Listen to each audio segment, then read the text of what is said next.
C'est un dossier explosif qui pollue encore très largement les relations entre la métropole et la Polynésie.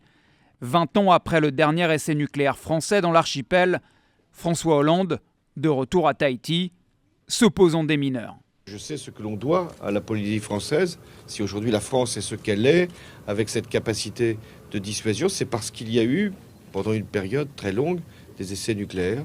Et donc il est bien légitime que la France puisse réparer un certain nombre de conséquences, qu'elles soient sociales, qu'elles soient sanitaires ou qu'elles soient économiques. Entre 1966 et 1996, pendant 30 ans, la France a réalisé 193 essais nucléaires en Polynésie, dont 46 menés dans l'atmosphère et sans protection, avec des conséquences désastreuses sur l'environnement et la santé publique. Au-delà de l'aspect financier, de la reconnaissance et des indemnisations des victimes des essais nucléaires, c'est l'idée de se poser avec ce peuple de Polynésie, le devoir de mémoire à l'égard de ceux que l'on a perdu, pour transmettre pour les jeunes générations ce passé.